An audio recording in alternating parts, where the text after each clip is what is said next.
I think at ETU, we appreciate our fans, and tonight's show, the idea for the show came from one of our viewers. I think this is a local story in Washington. Some might call it an urban legend. Some may say it's true. I received the following fax last week. Dear Art, I'm writing to you to see if I can get some help from you or your vast listening audience. I live in rural eastern Washington near the Manastash Ridge. I think I'm pronouncing that correctly now. On our property, there is a hole. Like the previous owners and the owners before them, we've been throwing our trash into the hole. Apparently, the hole has been there as long as anyone can remember. At first, I thought it was an ancient well. Anyway, the hole is 9 feet, 9 inches in diameter. There is a stone retaining wall around it, and we put a steel door on top to keep anyone from falling into it.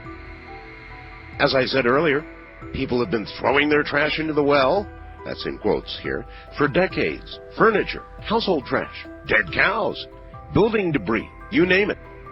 The thing is, I noticed the hole never filled up. So I got curious, actually obsessed, began trying to measure the depth of the hole. I emptied 3 fishing reels of about 1,500 yards of monofilament trying to determine the depth. Soon I was buying fishing line in bulk. So far, I've sunk about 80,000 feet of line into the hole without reaching bottom.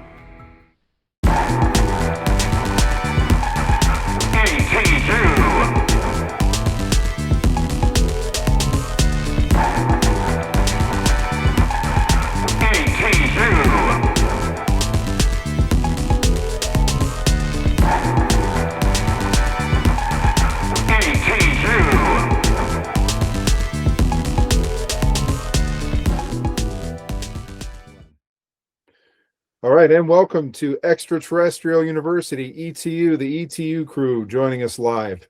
You can be a part of the ETU crew. How do you do that? Well, like, subscribe, all the things. Your subscriptions to our channel help, so please do that. But excited, as always, to have Tone and Crooks, myself, Dundas here for another adventure, another lesson, so to speak. And I'm going to throw things immediately to Crooks, as we're going to talk about something that is a little bit different than the subject matter we've been talking about, but it does relate. So Crooks, take it away and introduce us to the one and only, I'm not even going to say it. I'll give you the floor. All right. Before we get started, we've got to acknowledge the huge win yesterday, Super Bowl 60. Seattle Seahawks, world champions. What an amazing day. I'm sure you guys watched it. Oh, yeah. Yeah. But I think at ETU, we appreciate our fans, and tonight's show, the idea for the show came from one of our viewers. I think this is a local story in Washington. Some might call it an urban legend. Some may say it's true. Made famous in 1997 on the Coast to Coast AM radio program. We're going to talk about Mel's Hole in Ellensburg, Washington, or just outside Ellensburg, Washington. Art Bell, the host of Coast to Coast, described it as potentially the greatest story he's ever told. I know his viewers were captivated by the idea of it. Well, without further ado, gentlemen, let's talk about a hole, and we'll listen to an excerpt from the radio program itself, going back to February 1997. I received the following fax last week. Dear Art, I'm writing to you to see if I can get some help from you or your vast listening audience. I live in rural eastern Washington near the Manastash Ridge. I think I'm pronouncing that correctly now. On our property, there is a hole. Like the previous owners and the owners before them, we've been throwing our trash into the hole. Apparently, the hole has been there as long as anyone can remember. At first, I thought it was an ancient well. Anyway, the hole is 9 feet, 9 inches in diameter. There is a stone retaining wall around it, and we put a steel door on top to keep anyone from falling into it. As I said earlier, People have been throwing their trash into the well, that's in quotes here, for decades. Furniture, household trash, dead cows, building debris, you name it. The thing is, I noticed the hole never filled up. So I got curious, actually obsessed, began trying to measure the depth of the hole. I emptied 3 fishing reels of about 1,500 yards of monofilament trying to determine the depth. Soon I was buying fishing line in bulk. So far, I've sunk about 80,000 feet of line into the hole without reaching bottom. My wife works at a local university with a geology department. We hope to get some professional scholarly help in determining the depth of the hole, as far as I can tell. There's nothing else particularly strange about it, except for 2 other things. Dogs refuse to get within 100 feet of the hole. Birds won't sit on the retaining wall or metal door. Another strange thing is there's no echo when you yell into the hole. Indeed, I've never heard anything hit bottom when tossed in. We once tossed in an old refrigerator, and we never heard it hit bottom, no crash, splash, or crunch. I hope your listeners can help with possible explanations. I'm wondering if this, based on my measurements thus far, might be the deepest hole on Earth. Signed, Mel Waters. Well, you know me. I get a fax like this, and I jump right on it. So I called Mel in the middle of the night. We put him on the air. Last hour of the show last week. And we got the story of Mel's hole. Mel's the guy with the never-ending hole. And we're going to ask him about it here in a moment. Now to Eastern Washington. I guess this is Eastern Washington. Mel, are you there? Yes, I am. First of all, Mel, thank you for answering. What are you doing up at this time of the morning? Well, after I sent the fax, I'm living in town here now because we had a couple of our buildings out there cave in after the big snows that we had out here last month. Oh, yes. And so thereby goes some of the construction debris into the hole. So. All right. When did you discover this hole? Well, the hole has always been there. We've been out there for a couple of years now, and the hole has been there since we've been there. It's been there since the previous owner was there, and the previous owner there was quite elderly, and I'd say he was there for a good 30, 40 years before we moved in. Wow. And then and so there's been a thing of throwing stuff down this hole for a long time. It's been going on, for as long as the hole has been there, I assume. When nobody knows that, I guess. All right. How do you pronounce the name of your town, Manastash? Manastash. Manastash. Right. That's right. Thank you. Actually, I'm in, right now I'm in a little town called Ellensburg. Oh, I know Ellensburg. All right. You must know about a rodeo here then. Oh, sure. Okay. Well, so, we've been there for several years. And, we just take all, we take all of our, trash, rubbish, anything we have that we have to get rid of, we take it, throw it in the hole. Everyone's throwing their stuff in the hole. The people from around there throw all the stuff in the hole. I mean, it's just been going on for a long time. Well, I got to thinking one day, how come this hole is not filling up? It must be an awfully deep hole. That's a good thing to consider, sure, as you throw stuff in it for decades, literally. And so, I used to be I would say pretty close to a professional shark fisherman. So I had a couple of huge fishing reels, went out there and started letting the line down. I figure after one... Did you weight the line? Oh, yeah. There's in fact, the original line is still down there. I've just been adding to the line and keeping track of how much line I have used. So I've not reeled it in. How much weight is on it? There's a 1 pound weight at the bottom of it. 1 pound weight, all right. 1 pound weight. It's a triangular 1 pound weight. Okay. And so that's at the bottom of it at first. So in other words, it would go down kind of like a plumb bob. Exactly. In fact, I have it rigged across the center of it there, and it goes straight down from the center there. And occasionally I try to move the line there, but when you're moving that much line, you really can't do a whole lot with it. But it seems to, there seems to be, it's not resting against anything at this point here, and it continues to go down freely. And so when I was out there earlier, I'd let out a little bit more line. And so you actually went out there tonight after I read this? Yeah, exactly. Oh, man. Well, it's not too bad out here right now. It's in about 25 degrees, so it's not too cold. Have you ever heard anything coming from any sounds or anything?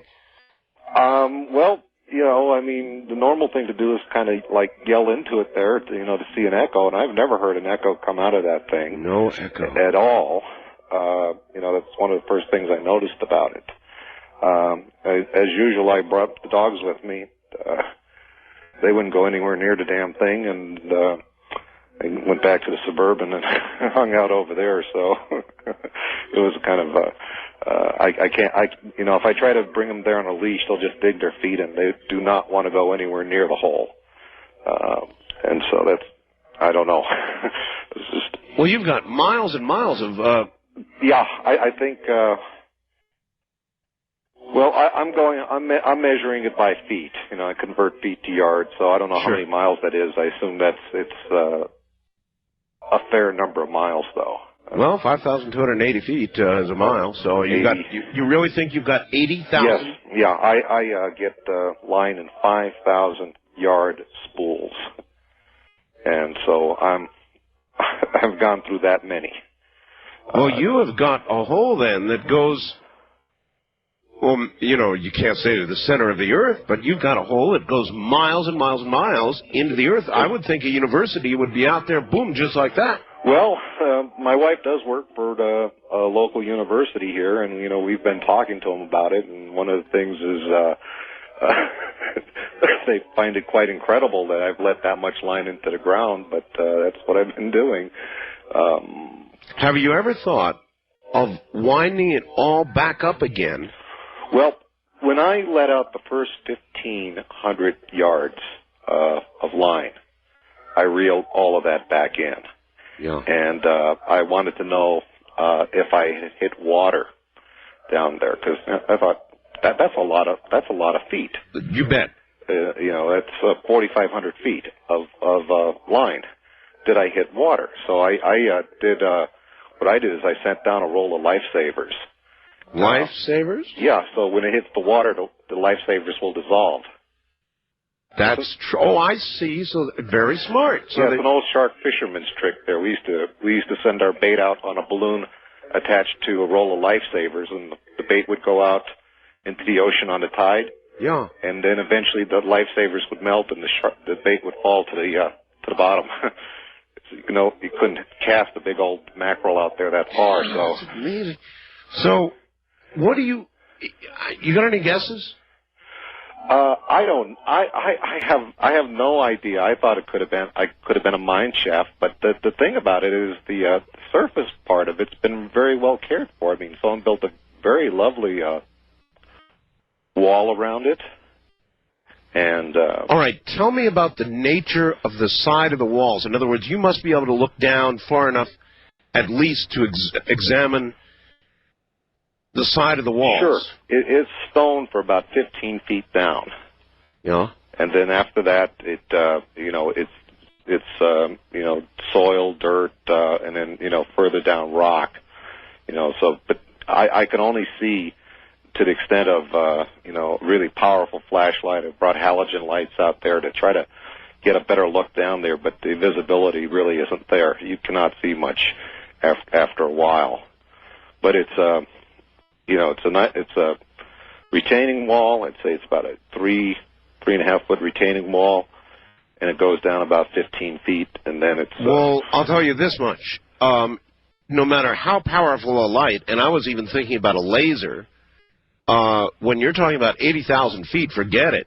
No. Well, they should have some technology that can give me an idea of how deep this thing is. I mean, obviously, the old fishing line method is only going to go so far. What we need here is a volunteer.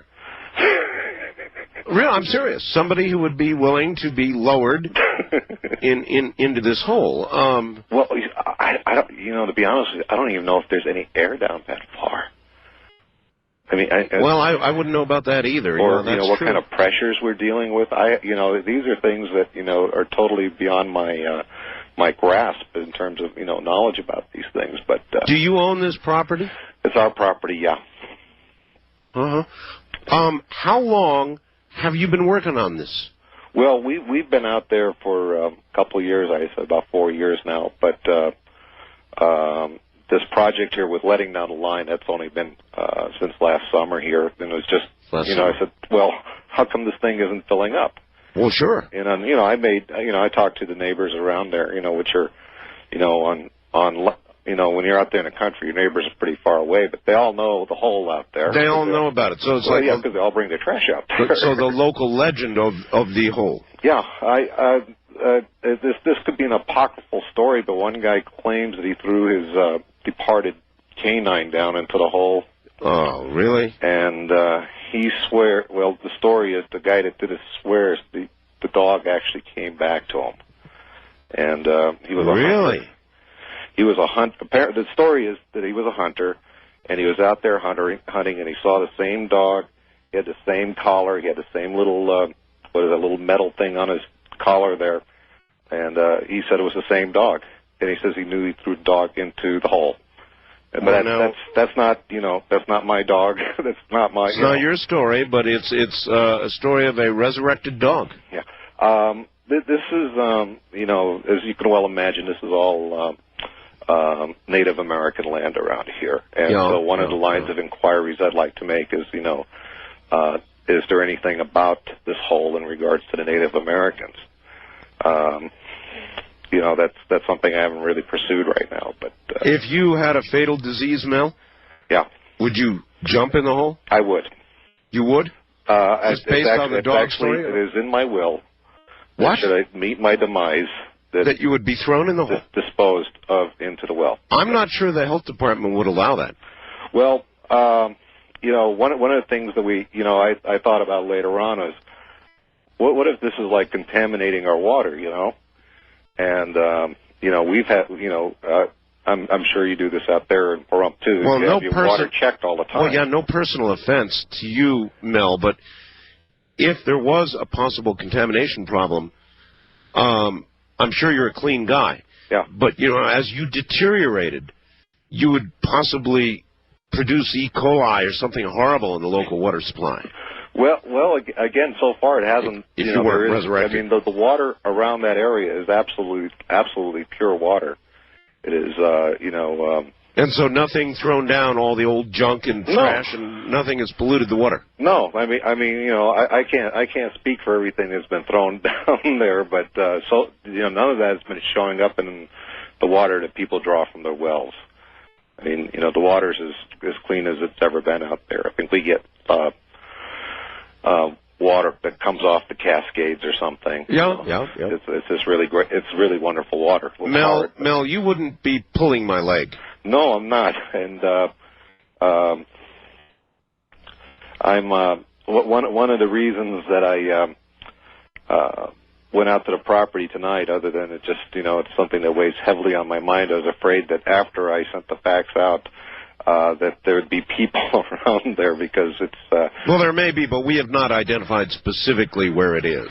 Well, there aren't, as far as I could tell, too many big holes like that around, and so at least the people in my neck of the woods are familiar with it, and I kind of almost expected to see a small party of people. Well, there may be. Now, I mean, you know, come daylight, there may be. But remember, folks, this is private property. This is Mel's home. It is posted, too. Oh, it is. All right. Well, there you are.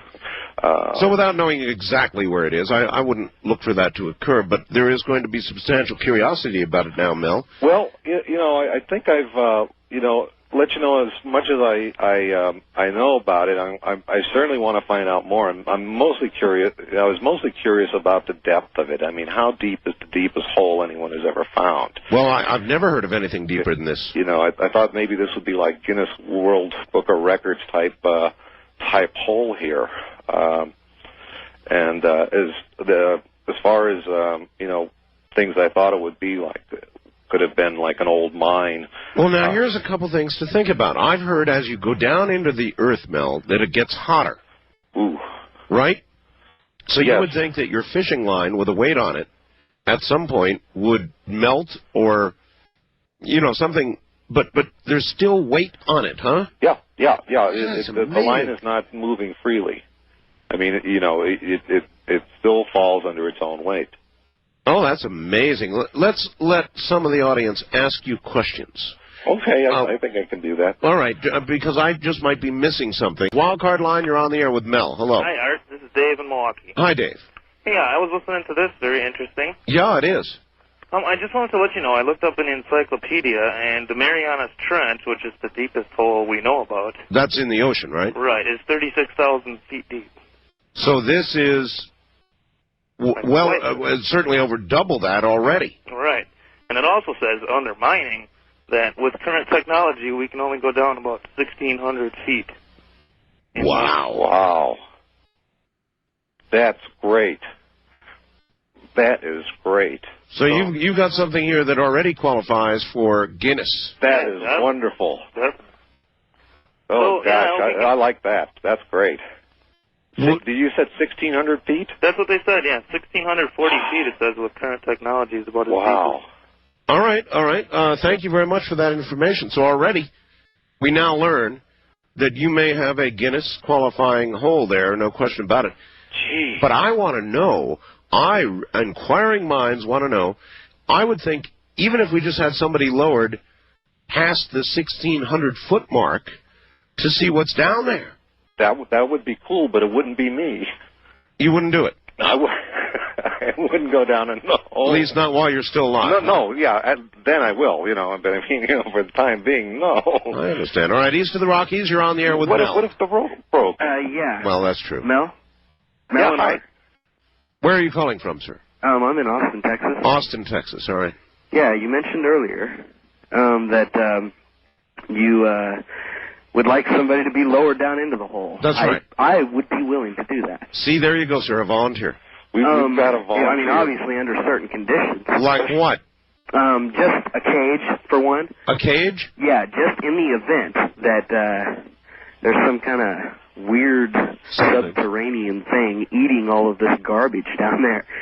Obviously, I would want to be in some kind of a cage. Well, what makes you think, though, that anything that could gobble up, say, a refrigerator... wouldn't get the cage? Well, I would have, obviously, a very powerful light, and I'd be able to see it at some point before it's too late. So we'd have radio contact with you, and we could hear you scream, at least. Yeah. Guys, what do you think about that? That was a lot to take in. We learned a lot about Mel's hole from his description on the radio right there. Is there anything you guys want to tackle right away? Like, this could be the deepest hole on Earth. 80,000 feet. Well, let's not even get there. He stated that he's owned the property for about 4 years. He was told from the previous owner that had owned it for 40 years before that the hole had always existed as far as anyone knew. And people, neighbors in the area have been using it to throw trash away, appliances. And our friend Mel is finally curious enough to try to figure out how deep it is. So he started his project lowering fishing line down into it, which, I mean, I don't know if that's the best way to do it, but he claims to have 80,000 feet lowered into the hole. Pat, what do you think about that? Well, man, listen to Art Bell, the way he asks questions. I just can't help but laugh, like when he's like, yeah, and I lowered lifesavers down in the hole. Lifesavers? The old fishing trick, which I had never heard of this before. But no, it's fascinating to me, kind of how the progression of it, right? He is genuinely has an interest in finding the bottom of this hole, and then he finds that he stumbled into something far more than he ever bargained for, is what it feels like.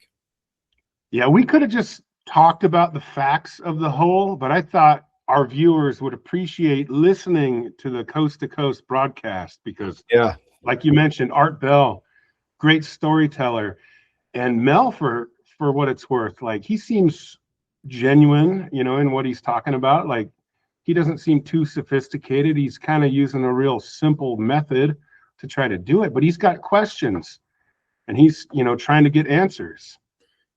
Well, but the lifesaver trick, that was interesting. Just thread a spool of lifesavers at the end of the line. I mean, obviously they're going to melt or something if they were to hit water. 4,500 feet deep, and it claims of no water in, what he thought might have been an old well. Yeah, it's definitely a mystery for sure. Tom, what are your thoughts on this thus far? I think, gentlemen, you're starting in the most logical place, similar to Jesse Rostenberg and then Westall, is what's the immediate affect, the psychological analysis. Does this seem genuine? And that's the hardest part for me, is that because, my then scientific questions will come up, but initially it does seem genuine. Like you guys mentioned, it seems like a guy that stumbled upon a hole, and then he's just like, wow, this thing seems to be going pretty far down, and then it goes from there. I guess my scientific questions after that would be, well, why don't we have this on record? Why isn't it verified? Where are the pictures? Where are the video? So on and so forth. But I want to get into it later, but I think I could have some at least speculative answers on why maybe we don't have access to it. But I don't want to get too sidetracked. Those are just my initial thoughts. All right. We should probably talk about the most extraordinary claim that Mel made. And to be clear, Mel said that he didn't see this himself. He just heard it from a neighbor.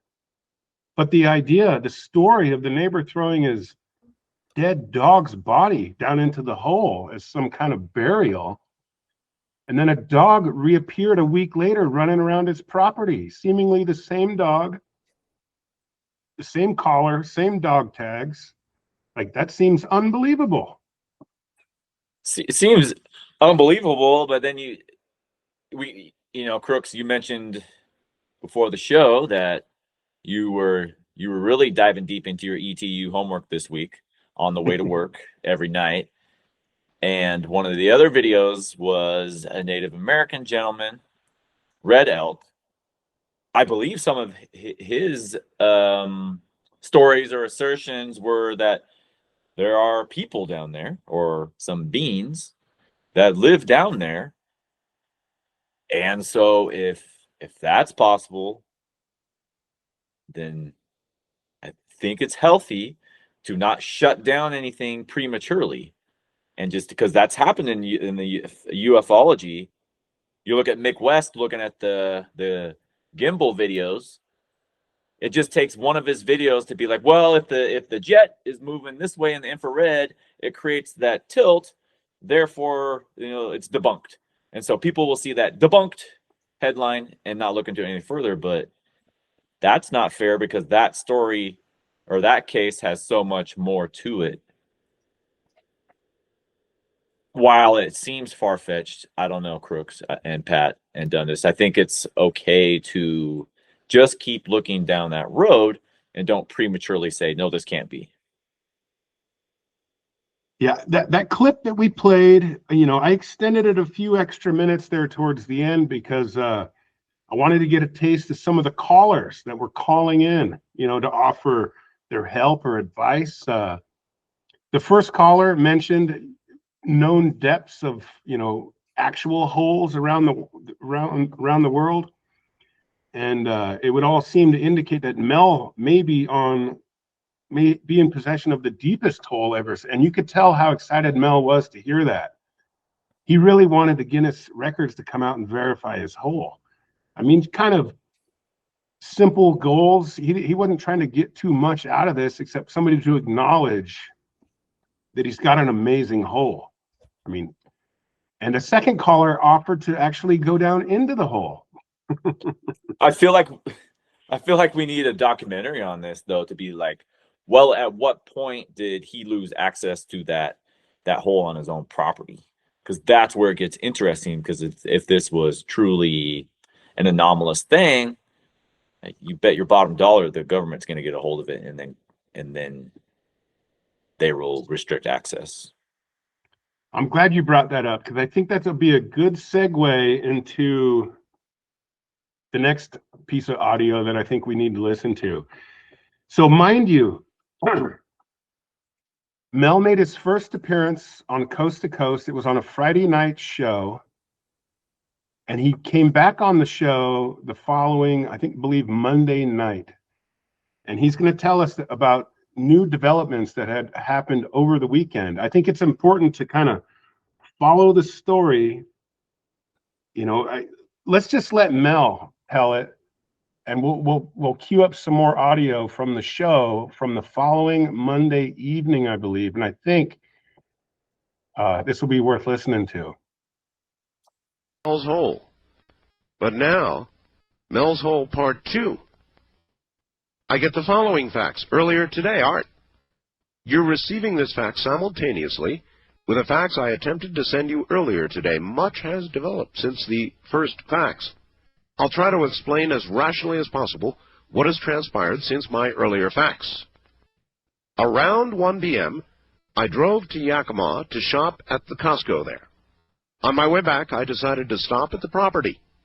When I got there, my access road was blocked by military personnel that were armed. I noticed that several pieces of yellow gear had entered and exited my property based on the direction of their tread. I asked one of the guards, what's going on? He said there was a plane crash on the property. I said, well, that's strange. I told him there's no smoke. I don't see any in the distance. He asked who I was, and I let him know I own the property. I then asked to talk to the officer in charge. A non-uniformed man came up to my Suburban and let me know that I won't have access to my property until the crash has been completely investigated. I mentioned the yellow gear and the lack of smoke, and that they were on my property. I was told by this man that it's not necessarily my property, and that it would be very easy to find a drug lab on my property. Well, I got the drift.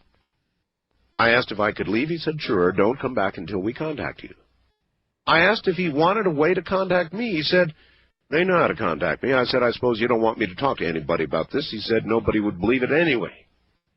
That's about it for now. Oh, I talked to one of my neighbors earlier today, and he told me something very interesting. He said that some time ago, he was driving up to the hole at night and thought he saw the most bizarre thing. He said he saw a beam of solid black coming out of the then uncovered hole. I said, what do you mean? He said he saw something blacker than black coming out of the hole, like a searchlight reaching into the sky as far as he could see. So there you have it. There actually is more. Here is from the state of Washington. Here's Mel. Mel. Hello, Art, Bell, and listeners. Hi. When I got this second fax from you, I called you up, and you were totally freaked out. Oh my God, I was. I tell you, I was. I feel a lot better now. Let me tell you, but. Yeah, you were just a pile of nerves when I talked to you. Now, what? Explain again. You went up to your property. You were going to examine the hole because we were talking about it. I'm sure you had interest. So, and they stopped you there, huh? Yeah. Well, I'd originally after the show on Friday night, I went out there and in the evening and noticed there were some helicopter activity around the property. There was further helicopter activity the next day. And so I figured that clearly somebody out there listens to your program. Oh, yes. And I think... John, I'm really sorry I brought this on for you. I didn't... It certainly wasn't intentional. Well, you know, when we talked yesterday, you felt that... probably the best thing to do is to be public in this matter, and that's right. Your best protection is to be public, Mel. Well, anyway, so there was a lot of activity around there, and you know, I've had some thoughts about this, and if they knew where the hole was, I would imagine that they could take some readings of the depth of the hole from, like, satellites. I don't know about that. I'm sure they have a way to measure it from ground. I'm not sure about satellites. Well, we did have a lot of hovering up there in the air, I'll tell you that. So we did have that situation. And they stopped you, right? In other words, there was a barrier there? Well, there was on, I'll tell you, I'm getting a little confused about days. I guess this is now Tuesday morning. Yeah, that's right. But since what they had originally there was a barrier, not a barrier, but just armed soldiers, basically. Armed soldiers. Armed soldiers. Since then, they've erected some further down the road. I mean, you can't even. I mean, basically, there's the road, there's the access road, and then finally kind of meander into the property. Okay. They now have Jersey barriers at the road. What are those? Jersey barriers. Those are they're kind of like big chunks of concrete. Like the bomb barriers they have at the White House. Those kind of things. More or less. So you could squeeze maybe one vehicle through there, but it's definitely being controlled over there. Now this is your property, right? You've got the deed to this property. This is mine and the bank's. Well, you're in the bank. We're all in the same situation. So they won't let you on your own property, and they're claiming there was a plane that crashed. Yeah, that was the thing. And I said, well, where's the smoke? I've seen plane crashes before. There's got to be smoke. And again, I asked to talk to the officer in charge there, and I figured, one of these military types would come up, and I don't know, maybe he was just dressed in civilian clothes because of, the nature of what happened there. But he told me that I won't be able to go out there until the accident's been investigated. And I was insistent about my property rights, and he seemed to indicate that this might not necessarily be my property in regards to the drug lab. So, but the problem is I do have a sort of a lab on the property. But no, wait a minute. Ooh. You have a sort of lab? What kind of lab? Well, I work working in the alternative health field here and on the property, and that's one of the reasons, and this can all come out now. I imported some plant life from northern Nevada. They were Native American plants that the Indians used there for treatment of various illnesses, mostly cold and flu. Yeah. Anyway, so we, because of the nature of the climate, and it's very similar to northern Nevada, we thought we would cultivate these plants and then use it as a cure. It's a very effective cure. It's not a narcotic, is it? No, it's not narcotics. Well, then what the hell are they talking about drug lab? Well, there is a lab there, though. I mean, and but there's no. You're not cranking out crank or methamphetamine or anything. Yeah, but if they had, for instance, if they found like it was a drug lab, they could seize my property. So it was their way of telling you, listen, brother, stay away. Let us do what we're doing, or we might find a drug lab here. And then it wouldn't be your property anymore, and you might even be in jail. Yeah. So they're clearly letting me know, and my feeling was that they were in control. So what have we got? We got some kind of national security hole now, or is it what? Well, excuse me. I assume by now they've made a lot of determinations about it, and it sounds like it's something they want. Today on my my answering machine, I had a message from my real estate agent. Oh. And he says that he had someone who was very interested in purchasing my property, and would make me a very generous offer. Now, I haven't gotten back to him, but I think we can put two and two together here. Somebody wants to get their hands on my property. So what are you going to do, Mel? Are you going to accept the, quote, generous offer and get out of this with your skin intact and a few bucks, or are you going to fight? Well, that's a good question. That's one of the reasons why I didn't get back to my agent today, is that I wanted to sit down and think about it before I did anything. I don't know what their so-called very generous offer is. But on one side, you have a possible drug lab, and on the other side, you have a very, very generous offer. And so I would kind of be curious to know what their generous offer was. Well, that's the carrot-stick approach, no question about it. Yeah, they're working the both ends here, I think. And I'm, like I say, I feel a lot calmer about this now than I did before. It was. Now, you were almost panicked, weren't you? Yeah. It was just a little bit too much. All right, you did some measurements. People were asking about the weight of the line that you were putting into the hole. And so, what have you determined? Yeah, I did some real quick and dirty work here with this here. First of all, when I was out there on the weekend, I was able to actually measure or weigh the line that's in the hole. and basically I tied it onto one of these little fisherman's scales. Okay. And, All right.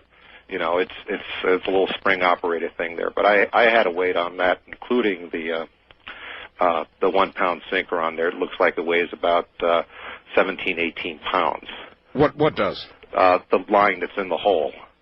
In totality? Yeah, the entire weight of the line. Basically, the line weighs 10 ounces for every 1,000 yards. Okay, so 17 or 18 pounds. Yeah. It's 20-pound test line, right? Mm-hmm. And you have got 1 pound down at the end of it, tied on the end of it, right? That's right.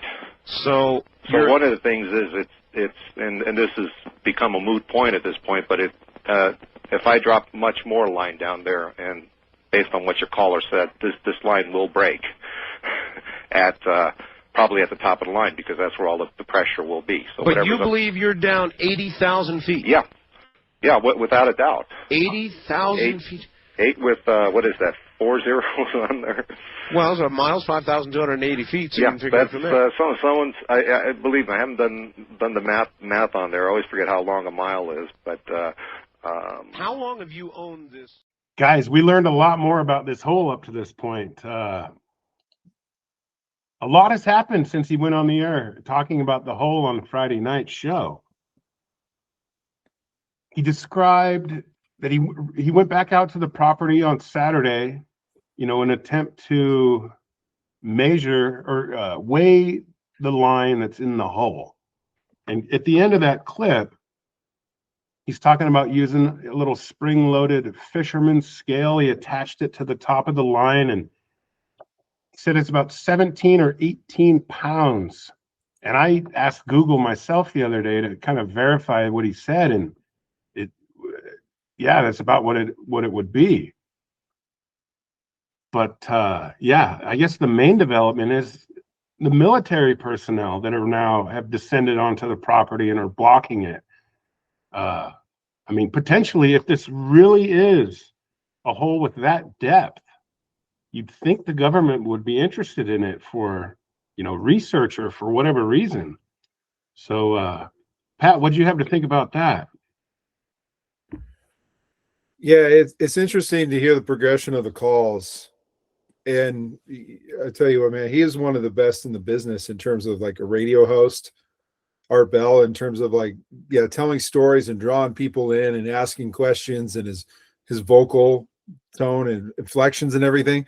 I don't know, man. He's, especially as you get into the full part of the whole and duration of call two, and you listen to call one, and you just see the stages of a guy that is in kind of almost a mode of panic.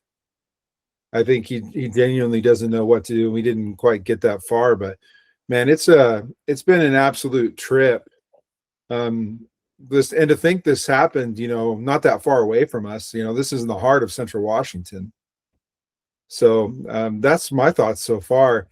It's another interesting thing is I came across a video where supposedly they had dropped a drone. It was some kind of university funded thing where they dropped the drone and went down in. And I guess that there was such high frequencies that it was causing the drone to shut down at certain points, and they had to battle through it. And it made me wonder, talking about how animals won't go near it. I wonder if there's some sort of frequency that they can hear that we can't, as to why they wouldn't be there. I mean, I have a number of questions about this thing. I think it's fascinating. But there is that hint that there is some kind of connection to possibly extraterrestrials or the supernatural or something of that nature. I went down the rabbit hole and went to all these other different different YouTube videos. I ran into a lady, her name is Madame Macabre, and she's talking about it. So it's wild. I don't know, Crooks, you pulled up an interesting one, because the amount of interest that exists on YouTube is pretty staggering. Yeah, definitely. For whatever reason, this particular story has intrigued people for decades now. It was 29 years ago this very month that Mel's hole, came public, public knowledge.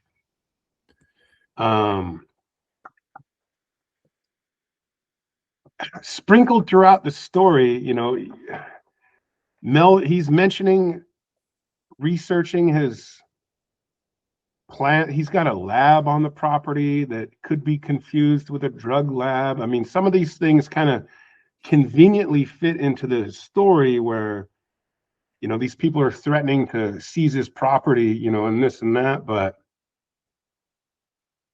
Mel has got some connection to Nevada with these Native Americans. He's working with these people. He's trying to synthesize these natural remedies for, the flu or the cold. So he's got good intentions, for why he's using the property. The whole story of the hull was just kind of something on the side. He was just curious, how deep is this thing? But, helicopter activity over the property, and then within a day or so, military is now like seized the property, alleging that there's a plane crash and they need to investigate it. Now, it's just a fantastic story, and you could see why a lot of people would be interested in listening to it further. What's the entire story arc, Brian? I know you could give us some more videos potentially. Where did it go? And so, like, the military seized control. Where does that bring us to the current day? Yeah, we could continue to play more clips, but I think we'll just finish the story. That might be better. So here, where we left off after these two clips up to this point was that the military was threatening, him with, arrest for a potential drug lab or some trumped up charges, something. They want to take possession of the hull, and they're willing to do it by means of threat. But he's also mentioned that they've made an offer, tried to communicate to him through his real estate agent. They want to purchase it or lease the property from him. So there's definitely interest from the government in the property. And as the story goes, I guess I'll just tell you, Mel ultimately accepts the generous offer. He receives money. He's afforded the ability to move to Australia that he mentioned earlier in one of the clips, to pursue his interest in his hobby for natural remedies and whatever these plants are. But fast forward a few years, I suppose things are going really well for him in Florida. He's having a great time.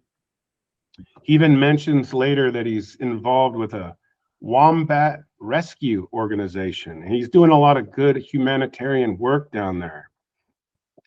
But at some point, he comes back to the United States after 2 or 3 years. He's kind of homesick. He needs to visit family. But I guess just the fact that him coming back to the U.S.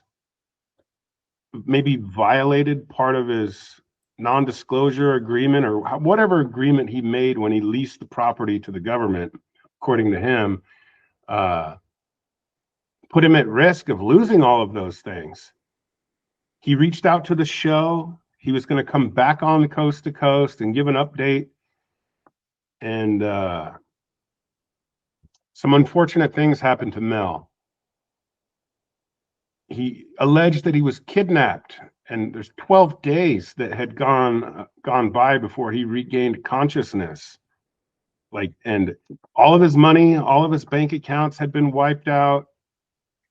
Like, this guy went from riches to rags, as the story unfolds. I mean, some of this stuff sounds a little unbelievable, but we've heard stories like this before. Pat, you mentioned, friend of the show, Bob Lazar, had something like this where his identity had been erased, and any mention of him with his degrees, and they just erased his identity and tried to make him sound like a lunatic. That it's a tale as old as time, it feels like, in this world, though. And the tone, I think, about all the stories you've told is generally there's some form of movement that occurs to discredit people, to make them look foolish, to be able to just make it look like their story is just complete nonsense. And that seemed to be the case with Mel in this regard. Seemed like he had a sweet deal. It might have been in his best interest to have stayed where he was and not come back, but he had to test the waters, and sounded like, didn't you, Crooks, you say he like lost an ear or something? Well, he stated he was back in the Tacoma area when he came back from Australia. He was on the west side there. He was visiting his nephew. He had helped his nephew move from, I think, Tacoma down to Olympia, and he was returning the moving truck. And then he hopped on a bus that was going to take him to Olympia, and he described some kind of altercation or something had broken out on the bus, which necessitated the bus pulling over and police intervention, I'm not sure if people were fighting. That's kind of how he described it. But they moved him and other passengers onto other vans where they were going to take them, to wherever they were trying to get to. And that's when he lost consciousness and woke up 12 days later in San Francisco in an alley with no money, no phone, no nothing. And he had what looked like evidence of marks, like where an IV had been, placed into his arm. There was still tape residue. And he mentioned that he was missing his molars had been removed out of the back of his mouth. Molars. All of his teeth had been pulled out. And he has no memory of any of that happening, so whoever got a hold of him, they really threw him through the ringer, and he lost everything as a result of coming back to the US and potentially going back on the air to give an update to talk about his life. They silenced him. Dear God, this is insane, but it's fascinating. I was wondering if you fellas wanted to take a trip down speculation lane to be like, let's just give Mel the benefit of the doubt for the moment. Why would the military take control of Mel's hole? And it just seems similar to the Stranger Things storyline, where something there that they really, really want. Well, supposedly there might be some kind of military base near their underground base that had been mentioned amongst all this. Like I said, I can't even keep track what video I saw this from. I looked at snippets of so many. But then you look at the connection to the military that they have to that area as a whole. This may have been a great secret for a long time that, locals just thought, oh, it's just a hole in the ground. But then Mel decides that he's going to shed some light on this and call a nationally syndicated radio show and bring all this up. He ruffled some feathers somewhere along the line, and it's hard to say. But when you talk about Red Elk, what he said, he had been there in the 60s, and initially I thought, there's got to be a Native American connection in terms of their connection to the land. And the other stories we've explored where there's been a Native American connection, talk about Devil's Tower, for example. You can't wonder or help but wonder, what the connection to all this is. There's all kinds of rabbit holes and different roads we can go down. But I felt, there was some legitimacy, if you have Red Elk in the news story, that even Como News decided to take a trip across the Snoqualmie Mountains and work their way down there. Or maybe they went towards Stevens Pass. Who knows what they did. But I found that fascinating too, So this has really caught the eye of a lot of different people. And I don't know, I think it's pretty cool. It's an interesting one to talk about. I don't know. I know, Crooks, this one has hooked you in pretty good. I mean, yeah, I've been aware of this story for some time. I'm not sure exactly when I first learned about it, but it probably lived in that urban legend kind of, mode for a long time. But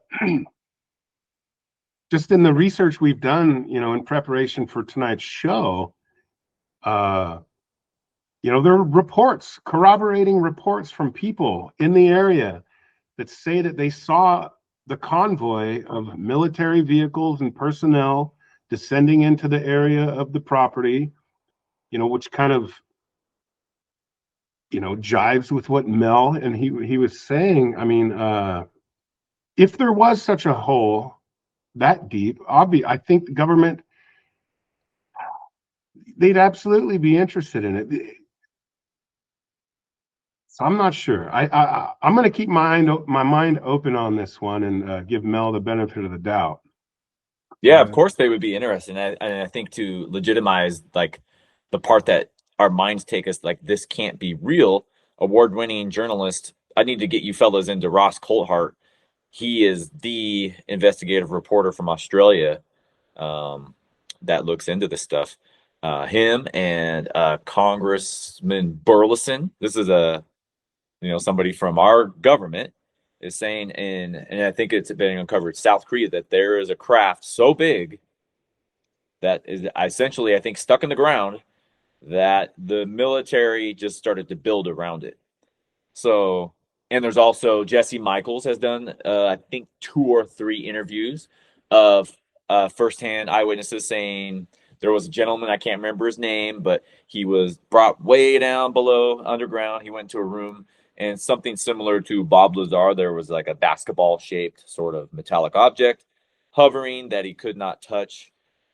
If this stuff is coming from award-winning journalists and government officials, why wouldn't they? And it seems, Crooks, I did have another question for you. Seems like the government didn't know about Mel's hole. So if this thing is real, seems like they didn't know about it until Mel went on the show. Yeah, it certainly seemed that way. I mean, had they known about it in advance, you can't imagine that a normal citizen could even own it, and all these people seemingly knew about it for decades, people throwing trash and appliances into it. Just seems, yeah, it certainly lends to the idea that they didn't know it existed until the story went on the air. The 2017 New York Times article, the OSAP program, investigated Skinwalker Ranch. South American tribes spoke of the ant people that came up from beneath the ground. And so I know I'm really trying to push us to the land of speculation. Are there people down there, guys? Maybe. Okay, one thing I do want to say, at some point, there was an episode of Amazing Stories, which is a Steven Spielberg production, where there was a hole, and basically they lower things into it, and the beings that are down there will eat whatever they lower down, and then they'll write them thank you letters and send gold back to them. So, that's Pop Culture Corner. Well, that's initially when I thought about that. When you started talking about Mel's hole, I looked it up, and I found a whole episode. It took me back because David Carradine, who is the kung fu guy, he's on there, and a very, very young Kira Sedgwick, who is married to Kevin Bacon, and she's on there. So long story short, talking about this concept of a hole is rooted somewhere, within pop culture and within. So how did they know to write about some hole? Unless some science fiction writer just took a flyer on it. But it makes me wonder: are there other holes? And I know, Crooks, this plays into something you could talk about too, is the speculation that there are other holes in other parts of the world. Yeah, if you continue down the storyline following Mel's hole, there are subsequent calls and appearances on the show where he's seemingly involved with a new hole in Nevada. I think at the very beginning of this program, they mentioned somebody called from the Colville Reservation saying that they have a hole as well. So this idea of holes, and in some cases involved with Native Americans, it seemed to be kind of a theme throughout. So the Earth's a big place, man. Who knows, what's out there, but Red Elk, evidently there's some Red, hope. Red Elk mentioned that the people didn't like it on the surface anymore, wanted to be down below. USOs, unidentified submerged objects. Richard Dolan, that's a whole nother. Think of the vastness of the oceans, and you're right, Crooks, within Earth. We really can't go down too far. Well, yeah, that's real too. Like ocean beings, I guess, right? So there's all kinds of possibilities within this.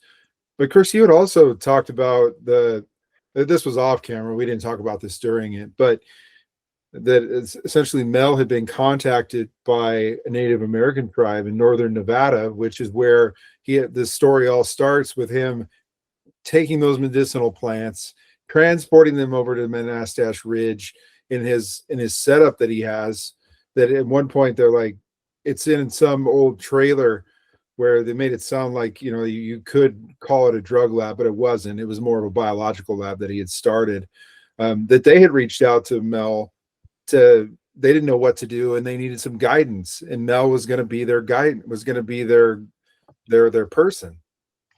Well, I guess up to that point, Mel may have in fact been the world's foremost authority on unknown holes.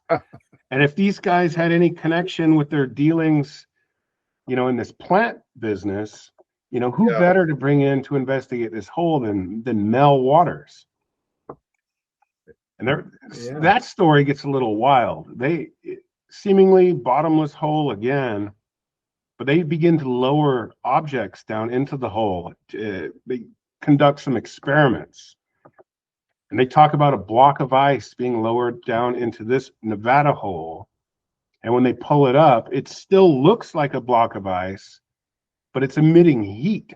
This block has been transformed into something else that emits heat. And they talk about one of these guys moved this block of ice into his cabin, and he was heating his cabin with it for weeks. What in the world? Oh yeah, my God. Just incredible. Wow. So if you go too deep on the Mel's Hole story, it starts to get a little bizarre, and it detracts a little bit from, I think, what we were trying to cover tonight. But yeah, it goes, oh man, so many different directions. But by the time you get into, and I didn't explore 4 and 5, I'm just kind of going off and reading the comments too. And one commenter says, I don't know if this is the real Mel anymore. Well, Mel described himself throughout the process. Some of the calls, that time period we listened to tonight, he was already of the age of, a retired person. So you could guess that he was, around 60 years old or something. And this is almost 30 years ago now. I'm not sure if Mel's still with us, but he seemingly had that background. He mentioned he was kind of a professional shark fisherman, so who knows what kind of life Mel had led up to this point, but he used what he knew, and he knew about fishing. He had fishing rods, he knew fishing line, and his whole goal was to try to measure the depth of his hole. And he took it public on the air, and his life was changed in ways that he probably never expected. Yeah, forever changed. Well, I think this is worthy of investigation. It's like extraordinary claims, it deserves extraordinary investigation. You got to look into it, and don't be quick to be like, oh, if you get one, talking about the government intentionally putting in sprinkling things with disinformation that can be, according to whistleblowers, tons of them, Matt Brown, David Grush, mentioning that, besides the tactic of on both sides saying, Mel, you might have a drug lab out there. We're going to offer you some money, the carrot on a stick. They also will sprinkle in stuff sometimes too that will make people just turn off. Some of it could be true. I mean, some of it could be true because it's just highly strange when you get down to like exactly what's going on. It might be so strange that it just doesn't fit our ontological framework. Yeah, this was a lot of fun investigating this topic, and I'm not certain that we're ever going to get an answer on it. But there needs to be a real university. There are a couple of universities adopting UAP programs. Gosh, fellas, imagine if we would have been UAP majors at Eastern Washington University.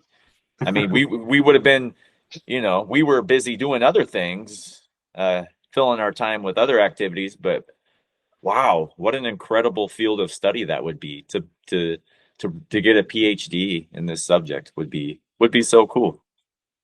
Well, over at Evergreen University, Evergreen State College over in Olympia, see, that would be the school that I would expect to have a UAP major, because I met a guy who majored in Star Wars over at Evergreen.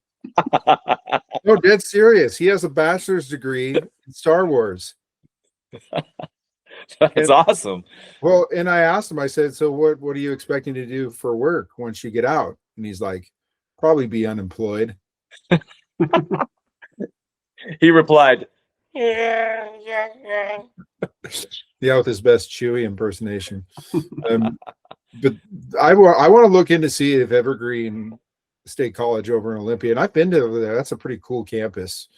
If they have something like that, because I can't think of very many four-year universities that they have design your own major. But I mean, this guy worked with a professor and had an advisor and designed it, and it was like legit academic to do that. So I'm probably going to go down the rabbit hole and find out what universities are offering these programs, and I'll bring it to you guys next time. Well, there's a few off the top of my head. I think University of Virginia, they've been looking into reincarnation. And then Rice University has a pretty serious program. And then a couple of the professors are Gary Nolan from Stanford. We talk about highly strange. He's a immunologist, but he also tells his own abduction stories and what happened to him. And of course, I've thrown Michael P. Masters' name out a few times at Montana Tech. So surprisingly, they didn't get much pushback, which I think that's not how it used to be, but I think times are changing. Helps to be a tenured professor, and it also helps to be published, which I know these guys are. At least I know with Michael Masters. A lot of those guys are serious in their field and respected as professors, and so.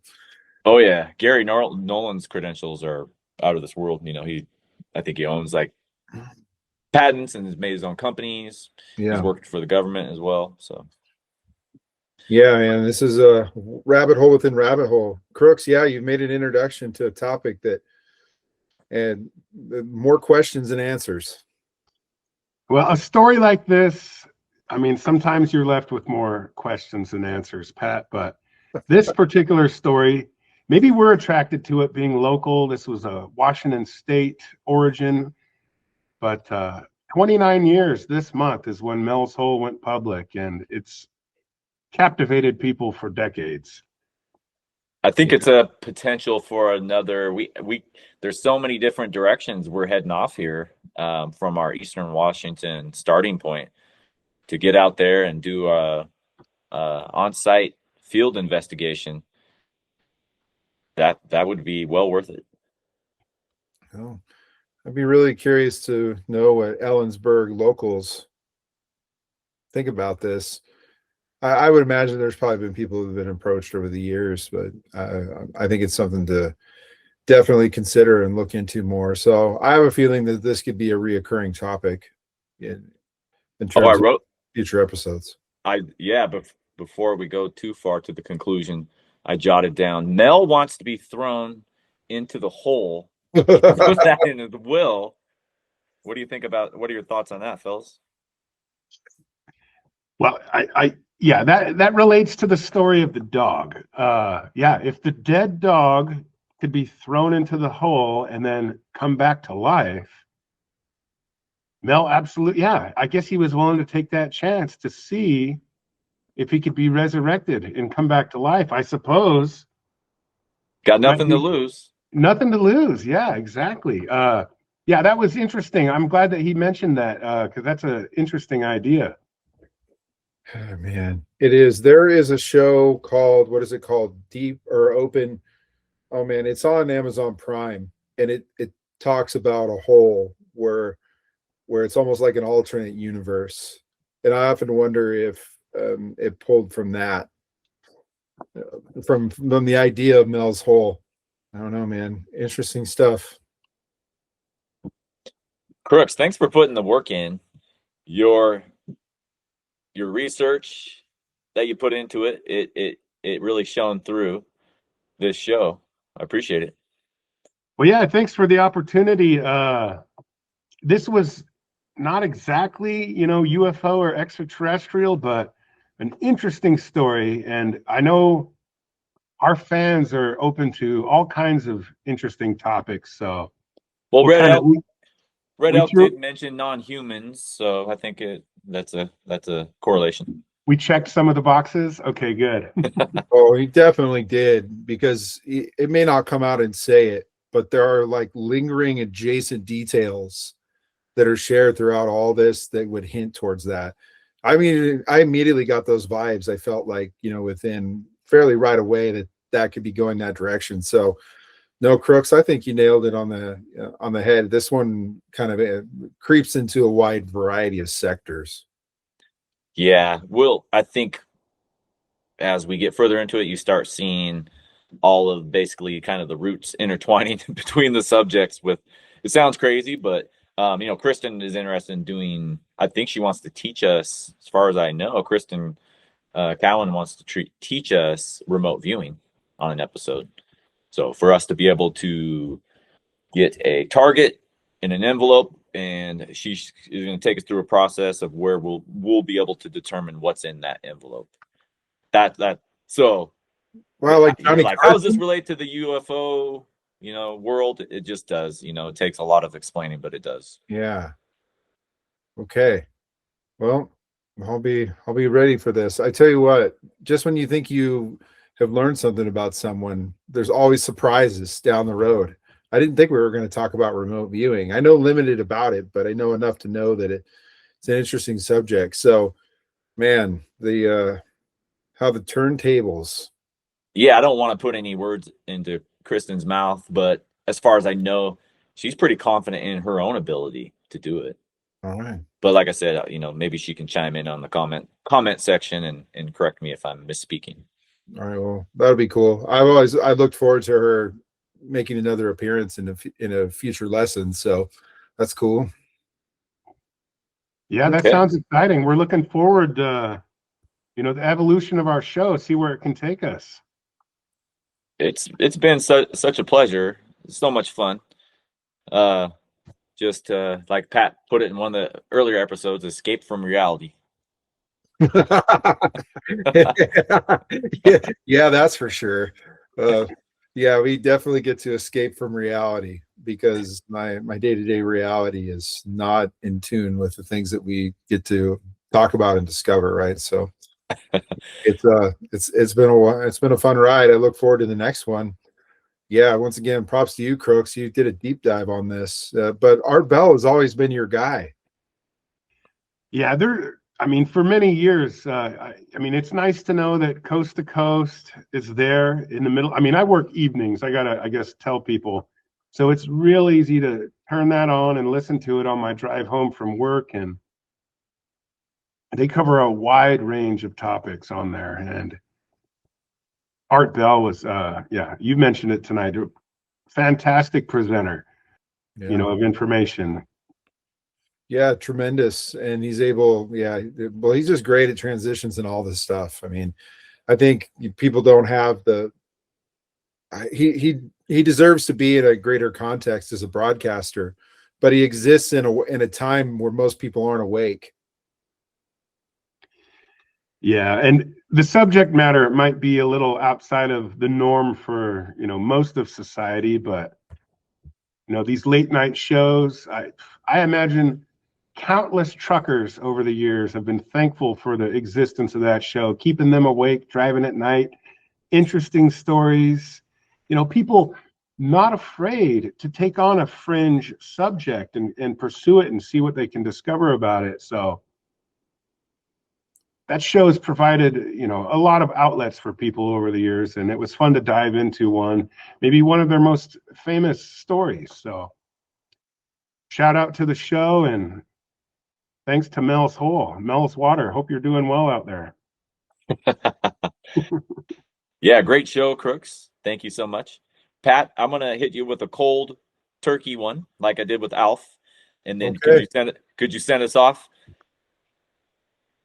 after that? You got it.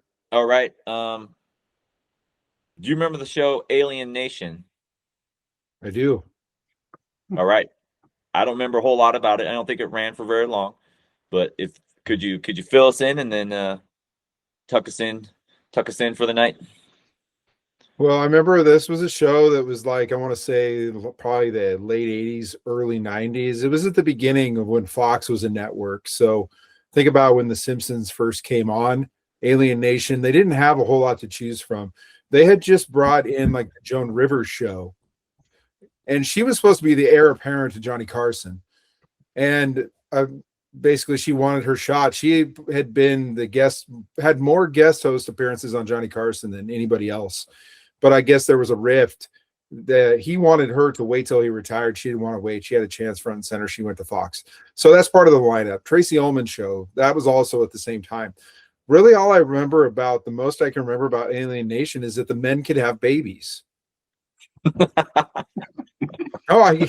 And yeah, it was basically, there was one alien, he was a cop, and there was another guy who was just a regular human, and it was kind of following that plot line. But there was a one point where they had to stop a chase because his partner, who is a male alien, went into labor and had a baby.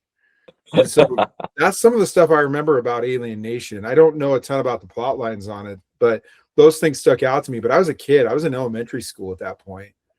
And so, man, that was at the very kind of foundational beginnings of Fox as a network.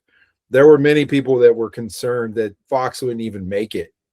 But I would say The Simpsons definitely helped them out, and they started developing and bringing in Living Color and really a strong lineup to be able to differentiate themselves as a little more edgy than the traditional networks of ABC, NBC, and CBS. So anyway, that's my short little bit about Alien Nation. Once again, Pat, A+ on your common formative assessment. You're on your way to your PhD at ET University. I didn't think you were going to bring up Alien Nation. I'll tell you that much. Pat, that was amazing, your knowledge about that show. Like, I just pulled it up. It only existed for one season, Okay. 22 episodes. Oh. The only thing I remembered about it is just the lack of hair, those creepy spots on their scalp. Like, it was I was probably frightened of that as a kid. It creeped me out. I remember my stepdad really liked it. Like, he was really into it. I remember seeing it, and I just didn't. I had other things more pressing, like organizing my baseball cards, or or going to the local playground in Grand Coulee to go shoot baskets or whatever I was doing at that time of my life, when I was, because my mom lived over in Grand Coulee. So I mean, that was kind of, you make your fun, and so there's not a lot of fun to be had in Grand Coulee, I'll tell you that. But man, yeah, wild story. I didn't know it only ran one season. But 22 episodes, and here and gone. It was probably ahead of its time, because it was kind of X-File-ish in a time before X-Files existed. So I don't know, man. What a trip. Props to you, Tom, for bringing out Alien Nation, getting to have a discussion about it. Yeah, I remember being disappointed that it was off air. I don't know if I was too into it, but there must have been something. I think, looking back, He-Man might have really got me into this whole interdimensional. I mean, I love that show. Maybe that's what was part of, sparking my interest. But I remember being disappointed that it got canceled. Well, maybe we can look at a clip some more down the line, and we can revisit Alien Nation together. But man, by the power of Grayskull, you want to know something wild? Is that I know a guy. His name is Brian, and he wrote a book about. He calls himself the definitive expert on He-Man. He lives in Spokane, So that's another topic we could explore another day. But yeah, Oh this guy man. knows a lot about He-Man, more than anybody I've ever known. One time I went to a party, get together, birthday party for someone, and I talked to him for over a couple of hours just about He-Man. I thought I was going to be able to talk about Orko and He-Man and a few of the characters, and that would be that. But he was waxing philosophical on a level I've never known anybody to talk about He-Man. And I grew up, with He-Man because my uncle Ivan, he collected He-Man, and we had the whole Masters of the Universe in the upstairs of the house.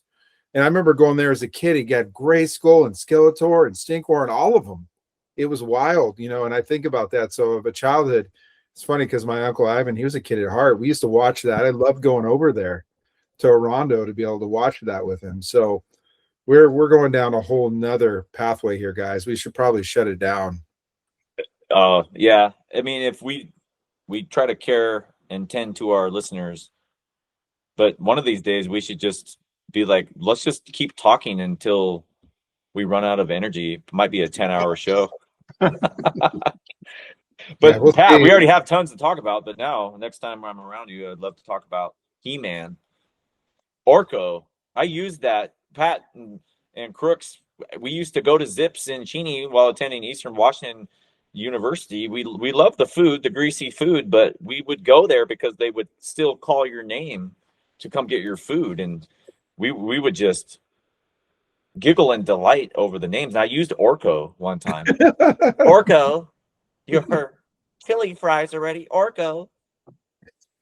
Sometimes it would be fun just to not go up there right away and let them say the name more than a few times. I always got a chuckle out of that. Hey, is there an Orko in here? Orko. Oh, Wow. you used to always.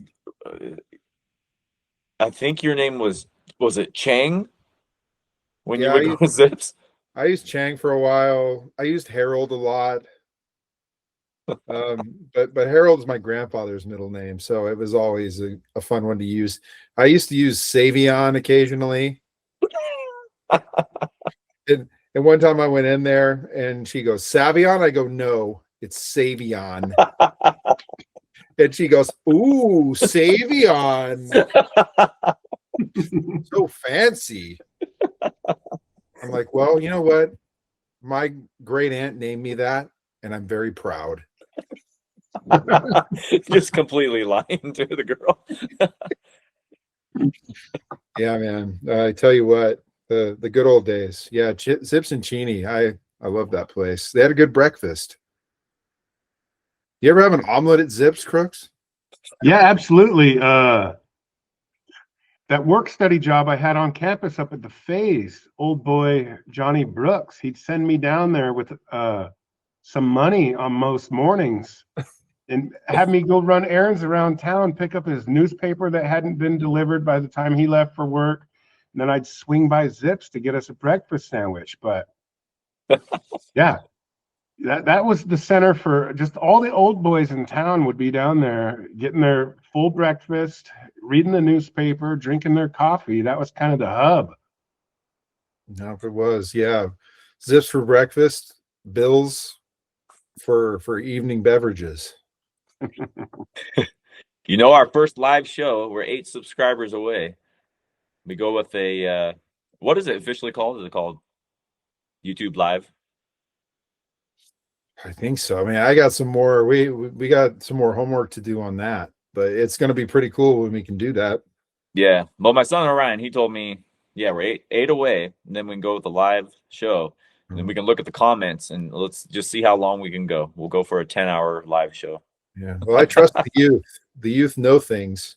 Your son is of the age that knows way more about this stuff than I could probably ever hope to. Explain that to me. You have to have a certain amount of subscribers to have the privilege to go live on YouTube? Yeah, and my 5th grade students confirmed it as well. One kid was like, my friend did a live show and he didn't even do anything and he got 20,000 views. They like to tell tall tales too, but sometimes there's some truth in what they say. So Yeah, I think you can go live and people can comment, so people could be typing in comments and they could lead us whichever way they want us to go a little bit. And yeah, it might be fun. But yeah, fellas, Crooks, you're the bad guy this time. You cut us off. Tell Pat to send us home. What an amazing night, guys. And I think let's not discount Pat's performance with Alien Nation. That was the real cherry on the top there at the end. I had no idea that you were so fluent in information about a show that ran for one season in like 1989. Blows my mind. But you never failed to deliver when it comes to Pat's pop culture corner. So well done with that again. And remind everybody again, Mel's Hole, mystery, urban legend, truth. We just don't know, but send us home, Pat. Well, and Tom, can we include links to those YouTube links so people can dial it up and explore it at their own interest? Yeah, that's a good idea. We need to start putting links in the description box. Absolutely. Okay, cool. So I think that would be good in case someone wants to go out there and dip into it, because we've only just skimmed the surface on what exists in terms of those in the Art Bell tapes. But yeah, man, fun show today. Once again, Crooks, thanks for putting together the time in relation to Mel's Hole, and talking about Art Bell and those original recordings that occurred in the year of 1997. It's been a fun one, and to kind of circle back, Tone, of bringing us, the form of skepticism to things, but also encouraging more exploration, because there's a lot more to topic on this to be able to explore. So, all right, we'll call it good for now. Another lesson in the books, and we look forward to what's going to bring us there. So, yeah, for Crooks, for Tone, myself, Dundas, it's been a pleasure. Thank you, guys. Thank you, gentlemen.